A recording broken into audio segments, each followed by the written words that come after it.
And we are back. We are the Coalition, loud and proud, outrage porn-free, civilly disobedient media, broadcasting live on the Worldwide Coalition Network here at the GoLocalLive Broadcast Center, deep in the heart of the city we love, Providence, Rhode Island. Facebook.com/The Coalition Radio, on the mighty Twitter at Coalition_radio, and of course the mothership at coalitionradio.us. Rejoining me in the studio is my good friend Chris Thrasher. I got to know him, it's been a few years now, involved in the 2016 presidential campaign when he ran arguably the only successful 50-state third-party ballot access drive in the nation since, the Perot days. A remarkable political story that I think we're going to spend more time now that Chris is in the Rhode Island area. But one of the great parts about having a show like this is that issues you care about, issues you want to do a deep dive on, issues that you believe are meaningful and critical to the human condition, yet are so poorly covered by American media, with so many conflicts of interest, so many agendas, so many false narratives, that you get to steer your own ship and you get to dive into it. And what you try to do all the time is find, amongst all the noise, I always quote Springsteen, how many stations and nothing on? Amongst all the noise, you get to meet and find subject matter experts who, through personal experience, through the rigors of reporting and writing, grow a bank of knowledge that it is difficult to replicate. That's why we spend so much time here with folks from a variety of think tanks from around the nation, because these are folks who are subject matter experts, but immerse themselves not only in the academic side of an issue, but in the human interest stories, the personal experiences that make up, I believe, what's desperately needed here on the American media landscape, as opposed to what constitutes most major media, which is simply reporting off of other people's reporting, which is ultimately, if you follow it back to its origin, is somebody's narrative or somebody's press release, God forbid. There is no more difficult story in this world right now, I believe, than what's happening in Cuba, but in specifically what's happening in Venezuela. So our next guest I asked to come on tonight, and he's got a very hectic schedule, but he was willing to do so, to give us what I'll call, and I hope to have him on several times, many times, and usual, we'll give him the coalition welcome, which is to say, you got something to say, call us. But the word tragedy is meaningless in the face of what's happening in Venezuela. The word power is meaningless in what's happening in Venezuela. The word genocide is meaningless in the face of the immense human collapse that is happening in Venezuela. And what I'm going to ask him to do, we've got about 45 or 50 minutes, or as long as he can stay tonight, and then going forward, is to start really from the beginning. Because depending on who you listen to, and I consider myself as uneducated as anyone in this, I read a lot about it, and I walk away with an empty feeling that I still know nothing about Venezuela. Depending on who you listen to, this is a harbinger of what could happen in a socialist environment. Depending on who you listen to, this is the result of American intervention and American economic pressures. The answer, as always, is somewhere in the middle or somewhere out there. So it is with great pleasure that I introduce you for the first time for the Coalition audience, Zach Foster. He's a freelance writer, a liberty activist, political consultant. You can read his work, amongst other places, on Mises.org, MISES.org, a fabulous website promoting, amongst other things, the work of economist Mises. But you could also see his work as he immerses himself, becomes, in a sense, a part of the story. We're going to ask him about that, with a number of websites. And again, forgive me, I took German in high school. I did not take Spanish. But the Instituto Mises-Mambi to Cuba. And from there, it's my belief that he writes a lot of the work he's doing on Venezuela. So, Zach, I apologize if I butchered any of that. But first of all, thank you so much for carving time out of your busy schedule.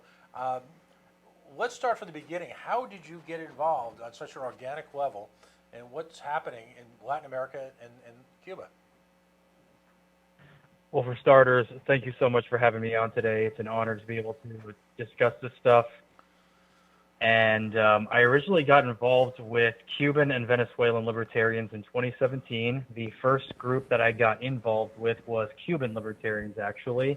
And I'm not going to go too much into detail, but somebody in Cuba who was a libertarian reached out to me directly, asked me for help after a couple of his buddies had been sent to a labor prison for being caught with the wrong books by state security.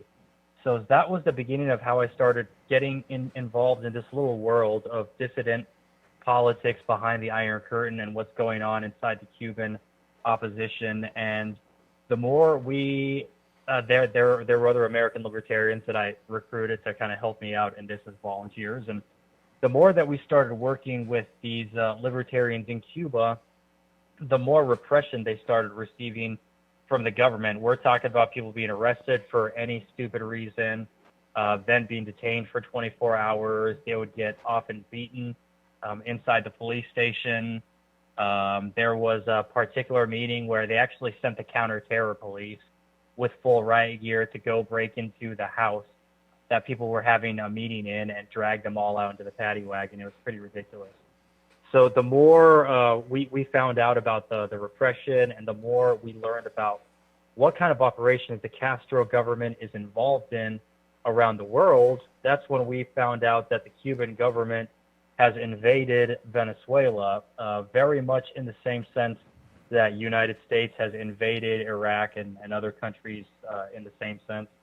That's going on there. So in symbolic defiance to the Castro regime, for everything that they've been doing to libertarians inside their country, we decided to give them the finger. And because the Cuban government is doing so much to lift up the Maduro regime, we decided to lift up Venezuelan libertarians on behalf of the Cubans, which actually pissed off the Cuban government more than anything we have done in Cuba, if you believe it or not. Well, and if I can jump in for a second, explain, if you will, the kind of the twisted relationship between Venezuela and Cuba, because at least in the American media, interestingly enough, not a lot is being made of that. I'm talking about medical presence, political presence, military presence. How is that working? Okay, so the first problem as far as approaching Venezuela is everybody is looking at it through uniquely American lenses, and they're looking at it not only from an American perspective, but whatever their ideology is. So, for example, I'm a libertarian, capital L.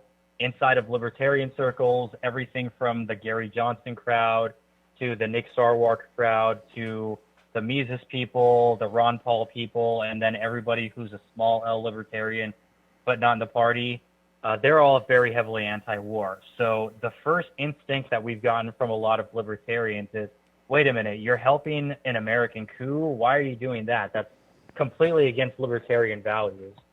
So we have to correct people a lot. For starters, it's not an American coup. What is going on there is this propaganda that there's some kind of democracy happening inside that country. But really what it is Cuba has invaded Venezuela. And what our government and our military is right now for the Islamic Republic of Afghanistan, which is our allied Afghan government, very similar relationship to Cuba's in Venezuela. Now, as far as us in Afghanistan, yeah, technically the Islamic Republic of Afghanistan government did ask the United States military to stay in Afghanistan longer. But just because that cabal of people asked does not mean that the majority of farmers with AK-47s in that country are particularly pleased to see us. Well, we've got a similar situation going on in Venezuela where the Cuban government has imposed this regime on the Venezuelan people. We're talking about not only are there Cuban advisors in the country, but there are actual Cubans occupying posts in Venezuela's armed forces, in their police forces, in their intelligence forces. You have Cubans occupying oil facilities. You even have thousands of Cubans wearing the Venezuelan army uniform because they learned from us. They're very smart. They learned from the United States' PR disaster in Iraq and Afghanistan that, you know what? You don't look very good to the world when you're invading a country that's trying to be sovereign. So in order to mask the Cuban invasion, you have at least 5,000 Cuban regular troops that are dressed in Venezuelan army uniform. And I've presented videos to people of, quote unquote Venezuelan soldiers speaking, where they've got an obvious Cuban country accent. As far as, okay, imagine seeing somebody from the 40th Infantry Division of the U.S. Army, which is the California National Guard's military unit. Imagine seeing somebody from the U.S. 40th Infantry Division stopping cars on a road, asking everybody where they're going, and then when the U.S. soldier walks up to your car, he says, "G'day, mate, I need to see your identification. Blimey, where are you going?"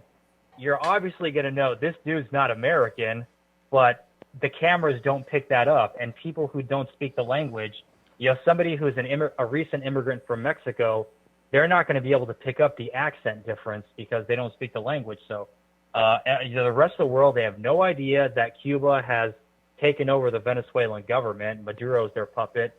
They have no idea that there is an actual military invasion of Venezuela right now.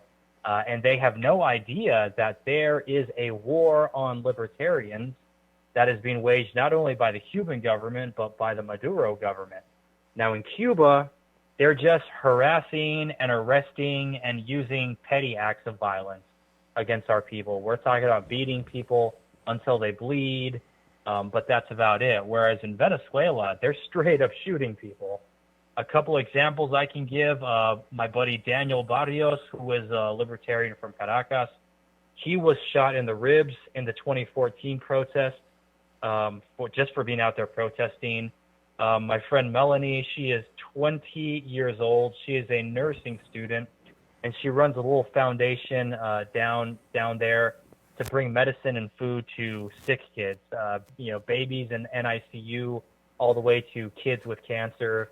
Well, just a couple of months ago, she got detained twice in one day for the high crime of bringing medicine to these kids without authorization from the government. They wanted to see papers on where those medications came from because at the time, it was February, there was that big stink about the Live Aid concert and then getting the aid trucks across the border. Well, the Maduro regime was playing up this big old story about we have to shut down all foreign aid for the next couple of weeks because it's a giant Trojan horse to a military invasion. I don't know. I guess he was thinking that, the first Marines were going to jump out of a box of first aid kits or something like that. Right. But they were shutting down all forms of aid. So at this period of time, if you had medicine, then it was definitely an unauthorized source of medicine. So you must be undermining the revolution. So somebody, as soon as she walked through the door, somebody reported it to somebody. And then the army came in and detained her and was interrogating her and threatening her, and they made her sign this piece of paper, which she has no idea what it was. They wouldn't let her read it. Then they let her go. And then when she was on her way out of the hospital, then the paramilitary started detaining her. Now, a lot of people have no idea that in addition to the Venezuelan army and police, there are also paramilitary forces that were armed by the Chavez government shortly after the 2002 coup. Now, let me put a little bit of context because every time I talk about Venezuela's not a coup, immediately people like to pull up articles from the Ron Paul Institute. They like to talk about the 2002 coup and how the CIA was supposedly behind that. This is what I'm going to say about that whole situation. Yes, it is true that the CIA has a very shady history in the world. Yes, it is true that the U.S. government has done bad things in the world. But a lot of people are looking at it through American activist perspectives, and they're only seeing the bad U.S. government. Whereas the truth of the situation is the world is a giant statist Game of Thrones. So in addition to the CIA doing all its shadiness out there, continuing shadiness in the Middle East to this very day, you also have the Cuban government and their intelligence agencies. You also have the Russian government. You have the Chinese government. None of these governments have stupendous records for respecting human rights, To be sure. especially not the Cuban one. So people like to project, the U.S.'s past onto the present situation. They like to act like this is the same thing as Iraq in 2003. Well, sorry, it's not. I'm not saying that the U.S. government didn't do bad things in the past. I'm saying in this case, people are blaming the wrong government for that crisis. It really is a crisis created by the Castros and by Hugo Chavez and Maduro, and calling a coup is extremely damaging because it completely undermines the Venezuelan constitution and what the rule of law is supposed to be in the country. It completely undermines the provisional republic that they're trying to establish for themselves. And when people are calling this a coup instead of an uprising or a revolution, it takes away all forms of legitimacy from it, so that people are no longer even inclined to just send $20 to whichever aid foundation is sending food and medicine to keep people alive. And that really sucks, because this is not a coup. So I'm going to go ahead and let you guys ask some questions, because Sure. I know I unloaded a lot of information on you, and then we'll end up on what Venezuela's constitution actually says. So, go ahead. Well, Zach, this is Christopher Thrasher here for a second. First of all, good to talk with you, good sir. Hey, Chris. How's it going? How you doing, buddy? Doing well, thank you. Doing well. Hope you are. So I've got to tell you, this isn't the first time I've heard this type of view with regard to Cuba's involvement in Venezuela, but it's certainly more detailed than I've been privy to thus far. I do have a question. What is your sense of the what is the connection between the actual activism on the ground to the, if you want to call it the official, for instance, the candidate that went up against Maduro, if you want to call it the official opposition that was the government in, basically the government that was set up and then was acknowledged by the United States and almost no other world power. What's your sense of the relationship between the actual activism on the ground and that, if you want to call it the official opposition in Venezuela? Pretty close, actually. But for starters, we gotta be able to identify who we're talking about, because the opposition, that's a broad group of. When we talk about the U.S. government, you and I as Americans just implicitly know that there's going to be people who are Republicans, people who are Democrats, people who are independent. So very similar in Venezuela, a lot of the activism is tied directly to political parties. The provisional president, Juan Guaido, he is from popular will. They're the Social Democrats. So whenever they say, hey, we're going to do a march for whatever, our freedom, we're going to do a march for Maduro to step down, we're going to do a march for the Colombians to, give us aid, whatever it is. Then you'll see a lot of people with the orange T-shirts out there marching, because that's their colors. There's other times when you've got unified opposition marches or demonstrations. So, for example, April 30th, when the big military uprising was going on, the camera was focusing on the military uprising, but they were not focusing on the 2 or 3 million people that hit the streets that day. So there is a certain type of vanguard effect that these different political party activists have. I can't tell you too much about what the Social Democrats are doing, because they're still very highly distrustful of who I am. Whereas the people who identify as more on the right, as well as the explicit libertarians, they're the ones that I've got a lot better contact with. So I'm getting their photos and their stuff on the ground on a regular basis. And I can definitely say that there is a strong connection between big L and small L libertarians who are knocking on doors, canvassing neighborhoods, trying to recruit for people, and the opposition government. Because it is that much of an underground government, even though it's legitimate, still a shadow government. So really, the political activists are writing their own ticket as far as how real that government is to the people. So if those same activists are not out there shaking hands and hearing about people's problems and canvassing neighborhoods in Venezuela, then the legitimate government simply doesn't have a reach, because they don't have billboards and TV stations and radio stations like Maduro's government controls. He's he's kidnapped the entire state. So yeah, the short answer to your question, very strong connection. And my concern is that once this crisis is over, that connection might become weaker as people assume, all right, well, we're free now, so we're going to let the government get it. That's what I'm afraid of, actually. It's Pat here. A question for you. I'm fascinated, troubled, intrigued, all of the above, with the relationship between Cuba and Venezuela. And I want to juxtapose that with the recurring, and I don't know if this is true or not, the recurring urban legend, I'll call it, or urban truth, that American economic intervention in the form of sanctions has played a major role in the economic collapse, if you will, of Venezuela. Now, I guess there's two stages to that question. Pre-Maduro, when the Venezuela, was raised, the American foreign policy world, and combined with American media, and combined with people running for high office, love to always find the bogeyman. There has to be that sort of evil person that they need to coalesce the American electorate around. And clearly, Hugo Chavez was public enemy number one just a few short years ago before his demise. And you had economic sanctions at some level occurring then. Now the current administrations have doubled down on those sanctions.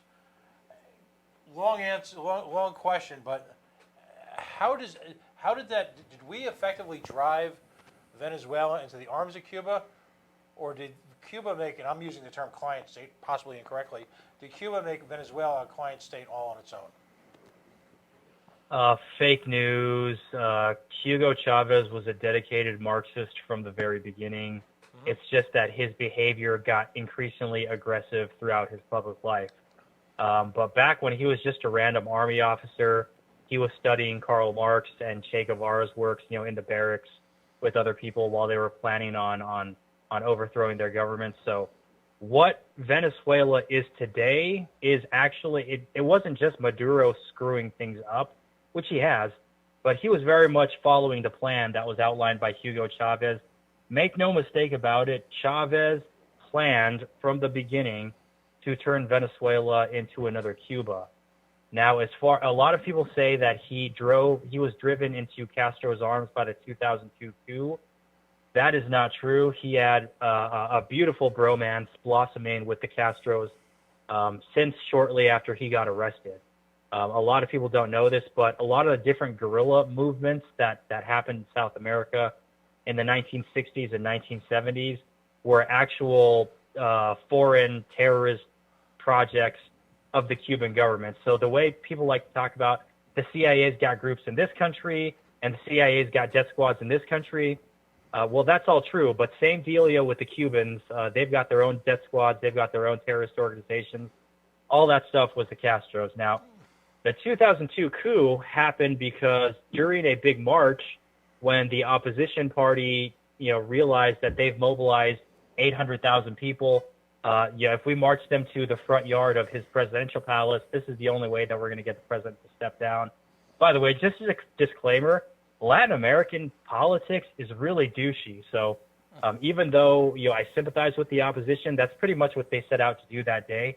They set out to get the president to peacefully resign.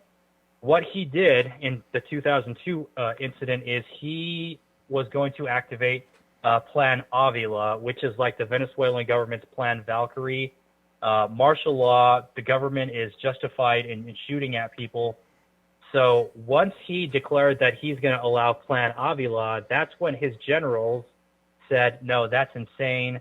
Nobody is ever doing that. There was one president before that activated that plan in 1989, and about 1,000 people got killed in the military crackdown. Big scandal. So when he activated that, they said, you're going to do this in response to a march? This is insane. So it was actually the military that compelled Hugo Chavez to step down. And while that was going on, a right-wing faction was talking to somebody else in the army and went and planted this other guy who had no constitutional mandate. He was just a random politician.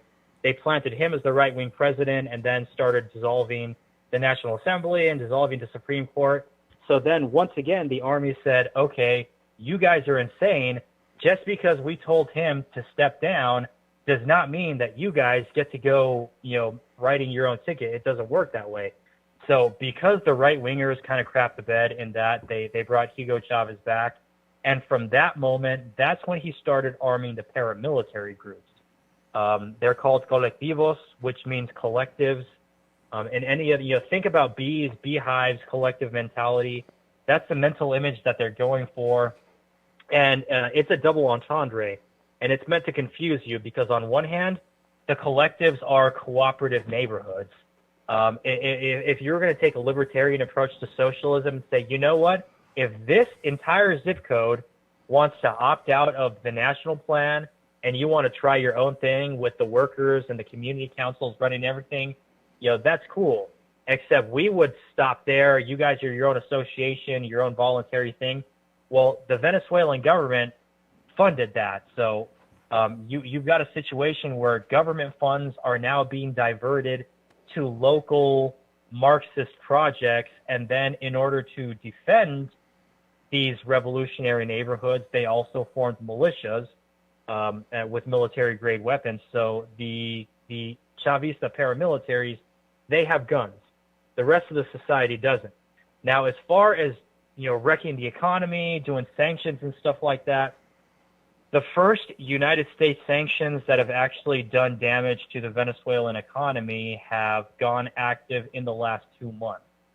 All the sanctions before that were sanctions on specific companies that were owned by people in the government, or they were sanctions directly on people's Swiss bank accounts.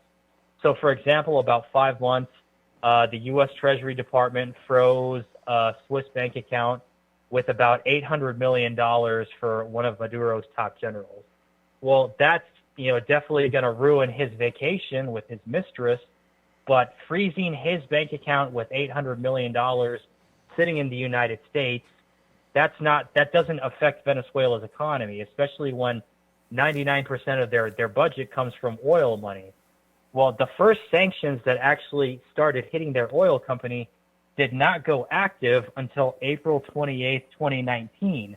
That actually disturbed me to find that out. Not only that they're sanctions, because I'm not a fan, but that our entire oil sector has been financing that dictatorship up until the end of April. And even today, there's still limited trade going on between American oil companies and PDVSA because the American oil companies still have a demand. There's going to be another sanction that goes into effect in July. But here's the dealio. Their entire budget comes from oil. Between 2006 and 2010, Hugo Chavez went absolutely insane and started expropriating huge sectors of the economy. When I say expropriate, that's their version of public domain. Except public domain, you have to make some sort of a justification, like, I'm sorry, but we need this house because this is the only pathway for the new interstate. Whereas in Venezuela, they can take it just because, they say so. So that's what he did. He expropriated over 1,000 private companies and during that time, about 12,000 companies went out of business. So while the government directly seized 1,000, their laws and taxes and regulations and all the other roadblocks that they set in the way to socialize the economy made another 12,000 businesses just disappear and go poof up in smoke. But the worst part is, before 2010, there still was a private oil sector in Venezuela. It was nationalized, but it wasn't expropriated. So that means the government was giving them goals that they needed to do on specific projects. But other than that, these private companies like ExxonMobil, Shell, British Petroleum, they were still in charge of their own way to implement their governmental orders. And they were still private businesses, and they were still making their own investments. Well, by 2010, that's gone, done deal. All of that has been taken over by the Venezuelan government. And then, lo and behold, cronyism kicks in. They start replacing oil engineers with people from the Socialist Party. There's also a very old tradition of public rents, and if you want your paperwork to go through faster, yeah, you could kick us a couple of $100 and we can make sure that it goes upstairs faster. So you add all these different factors, plus the fact that the Socialist Party took over the one sector of the economy that funds the country. Venezuela has been in a nonstop recession every quarter since 2010. So we are in the 10th year of that recession. And the first United States sanctions started hitting their oil 2 months ago. So this idea that the United States government destroyed Venezuela's economy, that is absolute madness. And a lot of people in our movement are woke, so they tend to cling to that environment, or to that argument, because yeah, it was true about Iraq, it was true about Afghanistan, but again, they're looking at it through CIA tunnel vision when the world is a Game of Thrones. The Cubans and Hugo Chavez himself destroyed that economy, and then Maduro just made things even worse. There's actually a fantastic video put up on Facebook that was made by the Bastiat Society of Venezuela, where they just show 5 years of Maduro promising to fix the economy, going all the way back to 2013.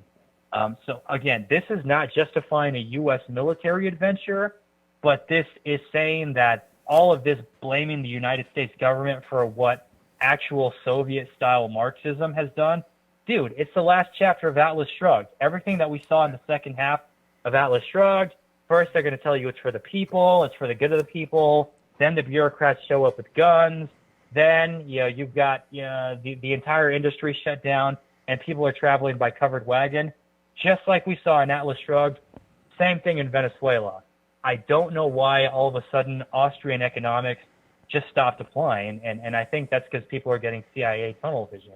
So I hope that answers your question. No, it's exactly what we've been, I'll use the word craving to find out, because, again, each of the party in the duopoly has got their own rationale, their own revisionist history on, well, just about everything. And clearly, yeah, exactly. If you're looking at the progressive left, they would have you blame, America for this issue, for this problem. What I find even more remarkable is that there's a Bastiat Society in Venezuela, and it's what's almost an out-of-body experience for someone like myself, and I won't speak for Chris, is the notion that many of the true heroes of this, if you will, in terms of fighting this repression, fighting what's going on there, are coming from from Austrian economics and from a true spirit of independence, not merely the sort of nationalism or the xenophobic foreign policy that we typically see being portrayed as the heroes. That's what's stunning to me, from reading your work and trying to follow along with what's happening. Again, and that's why I wanted to, you have this connection between the Libertarian Party in Nevada and you have the folks in Cuba. Political heroism has taken on a libertarian bent in clearly what is an undertold story, and it is a remarkable both a set of bravery and achievements by people who espouse true liberty, and it's heartwarming. It's at the same time it's frightening. At the same time, it leaves us in a quandary. I mean, as libertarians here in this nation, whether you're small L, big L, what do we do? For lack of a better term, what can we do here to support the efforts over there? Well, there's a couple of things, because I'm going to give you the broke option, and then I'm going to give you the option that could really help us. The broke option for those of us who are on a budget and unfortunately just don't have anything for a donation. Here's the deal, we're having a PR nightmare right now. There's a big PR war being waged against us by people in the Ron Paul Institute. Right. Now, I'm about to do a criticism of the Ron Paul Institute. This is not to be mistaken as a criticism of Ron Paul. He's one of my personal heroes, but just like with the newsletter scandal, he's got some knuckleheads writing things under his name. So in the Ron Paul Institute, they've been publishing a lot of what my institute calls blatantly pro-Maduro propaganda. For example, I just explained how Venezuela has been in an oil recession nonstop every quarter for 10 years. I explained about the U.S. sanctions. Well, there's folks writing things in Ron Paul Institute that Donald Trump's government and their sanctions have killed 40,000 Venezuelans, and they ruined the Venezuelan economy. And Juan Guaido is nothing but a CIA puppet, and the entire April 30th uprising was a CIA operation. And that really sucks because that is phenomenally disrespectful to our libertarian brothers down in Venezuela. We're talking about Ron Paul's own students, people in Mises Institute Venezuela, Bastia Society Venezuela, SFL Venezuela, the Capital L Libertarian Movement. All of these people are reading this stuff coming out from the Ron Paul Institute, and they're going, what the F, man? What's this all about? Because Ron Paul Institute is seeing it from CIA tunnel vision. So not only are they writing this stuff, which is very hurtful to their cause, but what's worse is they're not even willing to talk with our Venezuelan libertarian brothers. Folks from LP Mises Caucus reached out to Ron Paul Institute on our behalf. I reached out directly to Daniel McAdams, who is the chief instigator, writing about how we're CIA puppets. And they're fundamentally not interested in hearing what we have to say. So there's a big old Twitter war happening between Nick Sarwark and Daniel McAdams right now, and a lot of people in the Ron Paul camp are mistaking the situation as, oh, Nick Sarwark is being a neocon, and he's defending U.S. regime change, and he's attacking Ron Paul. Well, that's funny because for months people have been complaining that Sarwark was a commie lover for tolerating socialists inside the party, and now all of a sudden he's a right-winger, and Ron Paul people are defending Maduro. It's absolutely ridiculous. But to demonstrate the point of the level it's gone to propaganda, there are articles on Ron Paul Institute that they've published recently that were written by people who were inside the embassy occupying it for Nicolas Maduro. And we are getting to a point where, and then also there's some back and forth because different people that are involved with the Institute have worked for organizations that have been funded by the Kremlin. The majority of McAdams' appearances on TV representing Ron Paul Institute have been on Russia Today, which is funded by the Russian government. And you have Russian troops in Venezuela right now. So just for starters, we feel like it's unethical and he's got a conflict of interest that prevents him from giving a neutral discourse.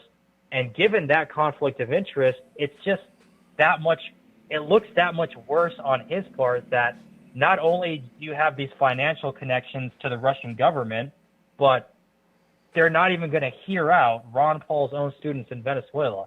That sucks. So what everybody can tell those people is no, nobody here in the United States libertarian movement is supporting a U.S. military adventure. We don't want U.S. troops in Venezuela. What we're saying is we don't want Cuban troops or Chinese troops or Russian troops in Venezuela either. Right. So if all of those people got out and stopped propping up that dictatorship, then we know Maduro would fall, in 30 seconds.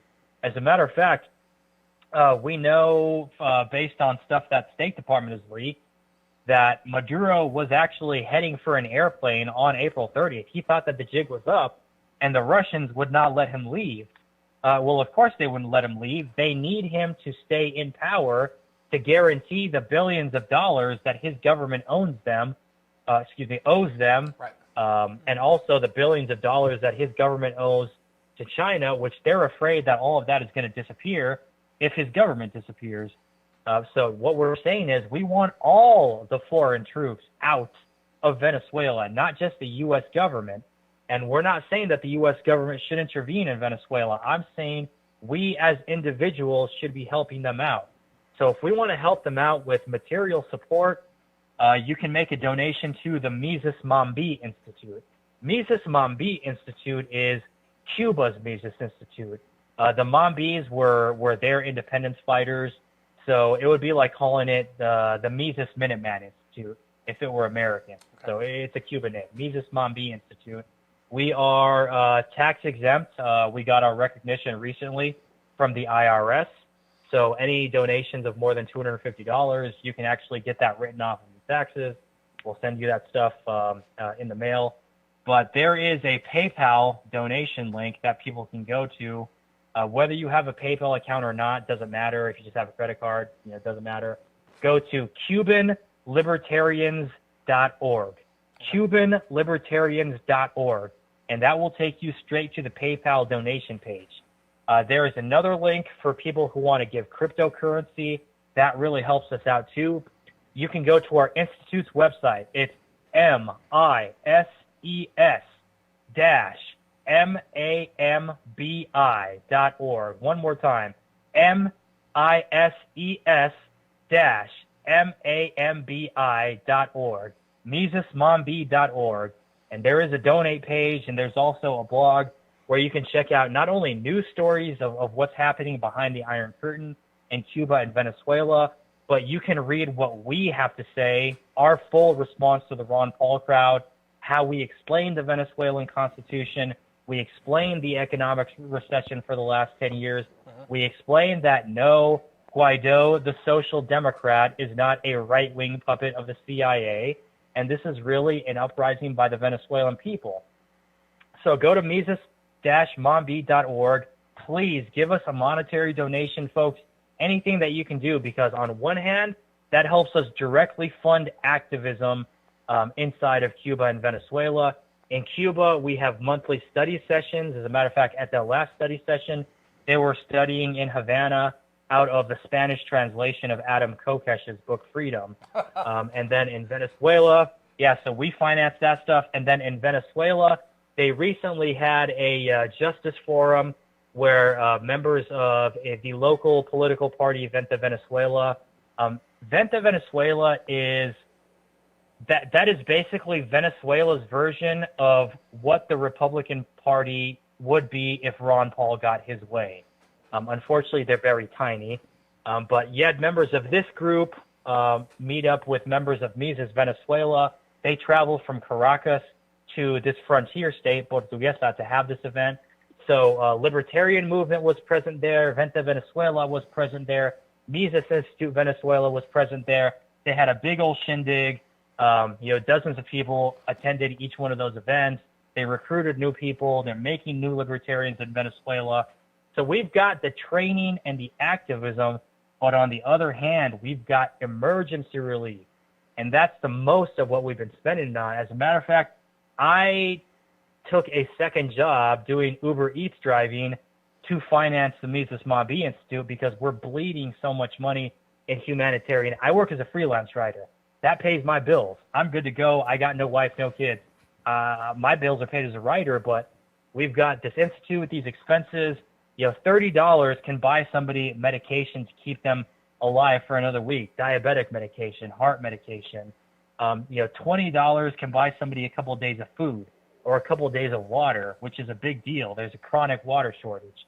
You've got people lining up in lines that are a kilometer long to collect water from the government. That's totally insane. So we send financial grants also to specific people in specific places for emergency relief. And I'm really grateful to all the people who have gone to Mises-Mambi.org to donate because we have been able to keep some people alive. Unfortunately, we have lost a couple of people in the last few weeks. Sometimes being away from medicine for so long and not having these supplies available, people's medical conditions get worse. And I wish that we were able to do more for these people. I really do. But I am extremely proud of the lives that we have been able to save and the people that we've been able to keep alive and the bellies that we've gotten to feed. And there's more things that we do also. We give grants to other foundations that give food and medicine just to the little kids because, damn, dude, what's the point of a libertarian society if the children of this society are dying off? Well, there's not going to be a society in the future. There's just no point. So, we do things for the children too. There's a lot. There's more requests on our resources than we have the ability to satisfy. But, we're doing the best that we can, and I'm extremely proud of it. So seriously, folks, whatever you can give from the heart, please. MISES-MAMBI.org, or to just go straight to the PayPal, CubanLibertarians.org. Please help us out, folks. We need it. I'm at a moment like this. I've been following the Nick Sarwark situation, and it struck me that Mr. Sarwark, I thought, was cogent. I thought he was on point. I walked away with exactly the impression I believe you did, was that, first of all, the Libertarian Party as a political organization were making points to support brothers and sister libertarians around the world in some of the most difficult conditions imaginable. I thought his wording to be precise. I found him to be right on target.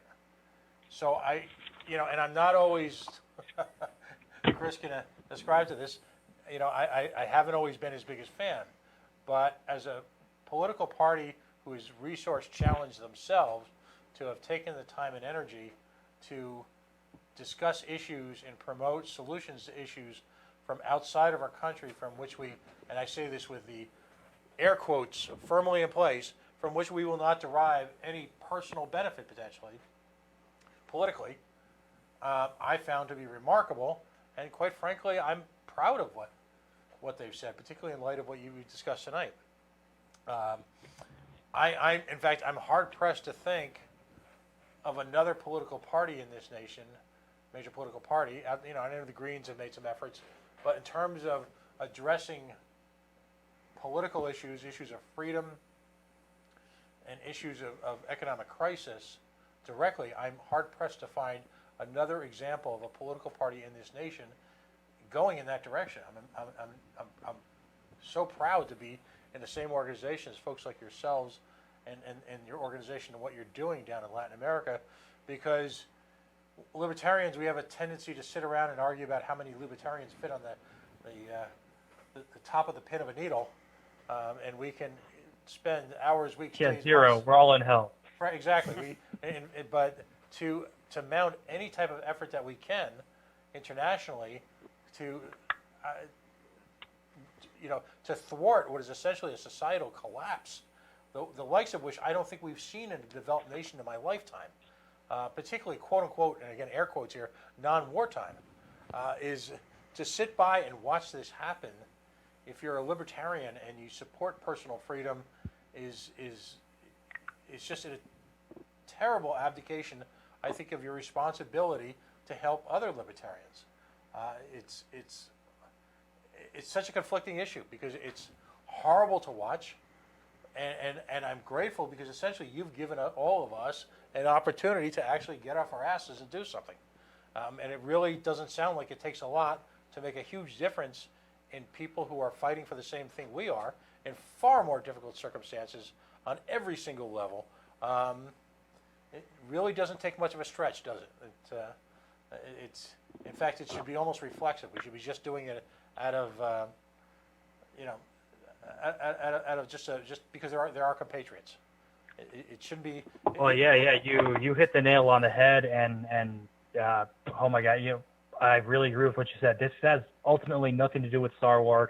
It has nothing to do with Ron Paul. They're just the people that were drawn into the stuff that people are posting about on social media. But I'm not pro Sarwark or anti Sarwark. My beef is that we have Venezuelan libertarians who have specifically asked us for help as individuals, and there are still people within our circles who have decided they are going to be intellectually lazy and intellectually dishonest, and they're going to look at this through CIA, John Bolton tunnel vision, and they're not going to try to learn anything about the last 20 years of Venezuelan economics, because remember, economic is human action, and they're definitely not even going to try to hear out any of the Venezuelan libertarians from Libertarian Movement, Mises-Institute Venezuela, Bastiat Society Venezuela.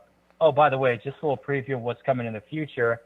As a giant middle finger to the Cuban government for starting all these communist institutions, inside of Venezuela, Yacht Society Venezuela is working with my Mises Institute to start a Yacht Society for Cuba. How about that? Wow. So that's what we're trying to do here. We're not trying to do a CIA coup. We are trying to help people free themselves as individuals. So, instead of the international brigade going to Spain to be commies, we are libertarians who have internet connection. We can make contact with anybody in the world in ways that we've never been able to before. So, folks, you don't have to leave home. Let's start doing stuff. If you don't have money, reach out to Mises-Mambi Institute or reach out to me, Zach Foster. Ask me for ways how you can help us out on the media front, on the blogging front, helping us get the message out there, or go to CubanLibertarians.org and give generously, because it's all going to go to a good cause, I guarantee you. As I said, I am Uber driving as a second job just to finance the grants and emergency relief that we're sending down there. So, folks, if you can go to CubanLibertarians.org, help us out, I would appreciate that so much.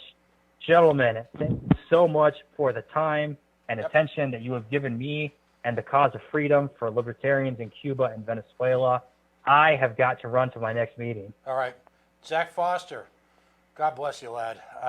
Please don't be a stranger. When things come up, just send them our way, whether it be written, whether it be video, audio. Just put us on your reaction list, and we'll do everything we can to help out. And certainly, if you find yourself in New England in the coming days, weeks, months, whatever, let us know so that we can get together. All right, buddy?